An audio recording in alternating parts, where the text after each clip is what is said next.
Oke semua, saya Rizky Martin Sihaan, NIM saya 11206036, dan saya akan mengulas sedikit cerita di balik suksesnya seorang Gilang Widya Pramana aka Juragan 99. Siapa Gilang Widya Pramana?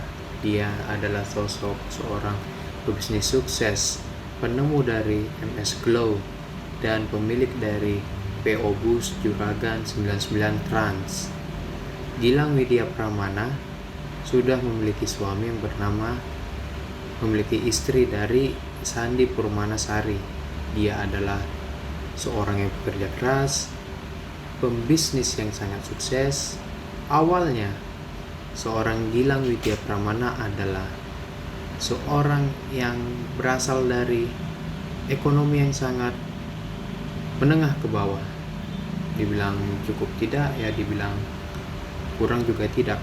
Pada dasarnya Gilang Widya Pramana adalah anak dari seorang yang biasa-biasa saja. Tetapi dia memiliki tekad yang kuat sebagai bisnismen. Dia selalu mengerjakan apa yang bisa dia kerjakan. Contohnya, sebelum dibalik kesuksesan dia, seorang Gilang Widya Pramana hanya menjadi seorang tukang cuci steam di Malang lebih tepatnya, sehingga dia bisa sukses seperti sekarang karena ialah ketekunannya dan keuletannya. Kisah perjalanan hidup pasangan Gilang Widya Pramana dan Sandi Purmanasari disebut ceritakan dalam vlog Raffi Ahmad Entertain. Dari perjalanan kisah cinta Gilang dan Sandi yang bertemu tidak sengaja, karena Gilang bekerja sebagai freelance atau seorang yang bebas dan tour leader dan memiliki usaha cuci motor. Jadi awalnya seorang Gilang Widya Pramana ini dari gembel lah, bisa kita bilang. Dia dari gembel merintis karir bersama sang istri sampai dia sukses seperti sekarang. Gilang Widya Pramana kuliah sambil bekerja. Kuliah sambil bekerja ini bisa kita lakukan seperti halnya pada teman-teman yang lain mungkin, misalnya begitu juga dengan saya sendiri. Jika kita ingin menjadi seorang yang sukses, apapun pekerjaan kita, apapun kondisi kita, dan apapun situasi kita, maka cintailah pekerjaan itu. Karena seiring berjalannya waktu, kita harus akan terbiasa akan kerja yang kita kuasai sekarang ini, akan kerja apa yang kita hadapi sekarang ini. Memang uang itu tidak akan datang seperti air kepada kita. Emang kalau mencari rezeki yang halal itu susah, bro. Jadi kalau ingin yang gampang, ya pelihara tuyul aja. Tapi tidak seperti itu konsepnya. Dari tukang cuci motor yang harga 5 ribuan inilah dia memiliki omset sehari pada dasarnya sampai 50 motor per hari. Itu udah angka yang wow lah, kita bicara yang realistis aja. 50 motor itu mungkin sehari kali 5.000, at least mungkin dapat di range harga 800.000. Itu per hari sudah angka yang lumayan wow untuk seorang freelance, untuk seorang yang kuliah sambil bekerja.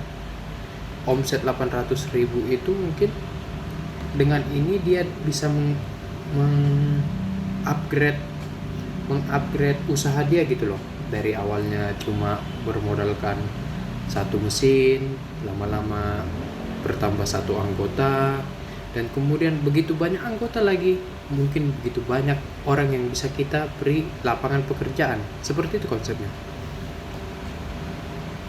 Dari seiring berjalannya waktu, gaya hidup seseorang itu tidak akan membohongi apa dari hasilnya. Mungkin kita melihat, wow, ini orang kaya, uangnya banyak. Coba kita kita lihat lagi dari awal. Orang ini sebenarnya dari apa? Orang ini kayaknya seperti apa? Orang ini dulunya gimana? Mana kita tahu? Kita hanya menilai dari orang ketika dia sudah kaya. Wow, enak ya jadi orang kaya. Dia itu dari gembel. Dia itu dari orang yang tidak punya. Jadi kalau misalkan kita sendiri ingin menjadi seorang yang sukses, jadikanlah itu mentor kita. Kita lihat bagaimana proses dia dari awal sampai dia seperti sekarang ini, begitu loh. Jadi suara motor lewat. Jadi untuk kita ingin berusaha, ingin berbisnis yang lebih maju lagi, kita tidak harus terpaku pada satu bisnis, dan kita harus membuka bisnis yang lain untuk kita membuka peluang yang lebih besar, kita mencari pengalaman baru. Ya, so far kita punya mental yang kuat untuk menjalankan bisnis akan yang kita buka. Gimana ya kalau kita tiba-tiba udah nyaman nih pada suatu bisnis kita nih, tapi kita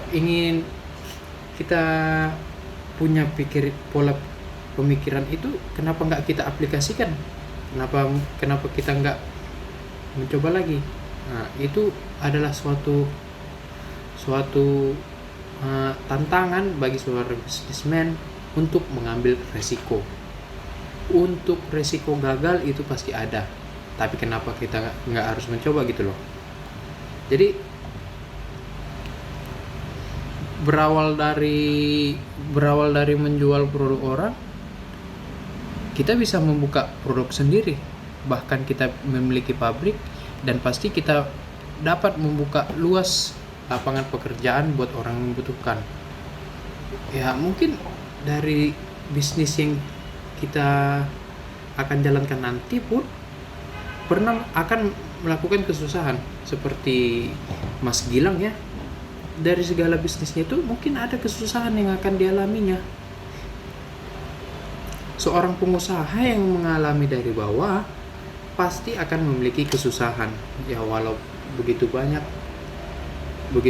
jenis kesusahan yang akan dialami, mungkin contohnya ditipu mungkin, atau usaha yang tidak maju mungkin, atau begitu banyak hal yang akan dapat menghancurkannya. Tapi bagaimana kita menghadapinya? Kita menghadapinya dengan cara profesional, kita menghadapinya dengan cara yang tepat, maka kita akan bisa maju ke depannya untuk menjalankan bisnis yang lebih besar lagi. Jadi pada dasarnya, jika kita ingin sukses, kita kembali ke diri kita sendiri. Kita harus mengaplikasikannya. Jangan hanya cuma bermimpi. Bermimpi boleh, tapi jangan berhayal. Kalau kita bermimpi pasti bisa menjadi kenyataan, tapi kalau kita berhayal, sampai kapanpun hayalan kita itu hanya akan menjadi hayalan. Tidak seperti mimpi. Mimpi akan selalu terwujud. Itu konsepnya. Jadi jika kita ingin menjadi seorang yang sukses itu, harus selain kita harus punya uang, kita harus punya tekad bisnis kita harus ada, terus konsep kita harus punya, dan keberanian kita juga harus besar. Kita harus punya mental yang besar untuk menjadi sukses. Kita belajar dari berbagai mungkin banyak di luar sana orang yang dari susah itu menjadi sukses itu banyak loh. Bukan hanya dari Bang Gilang ini aja kita mengambil konsep. Banyak sekali orang yang dari awalnya nol itu menjadi orang crazy rich. Kita nggak harus bicara tentang entrepreneur. Kita juga bisa mengambil contoh dari Bang Ahmad Saroni. Dia juga dari seorang yang susah. Dia berasal dari keluarga yang ekonominya kurang, tapi dia bisa menjadi karena apa? Keuletan dia dan kerja kerasnya, dia bisa sampai sekarang ini. Mungkin itu aja yang bisa saya sampaikan. Kurang lebihnya saya mohon maaf. Dan kalaupun kita berjumpa di lain waktu, mohonlah sempatkan untuk Anda bermimpi. Karena mimpi akan menjadi kenyataan, tapi hayalan akan tetap jadi hayalan. Saya Rizky Martin Siaan. Dengan ini saya menyatakan selamat beraktivitas dan sampai jumpa.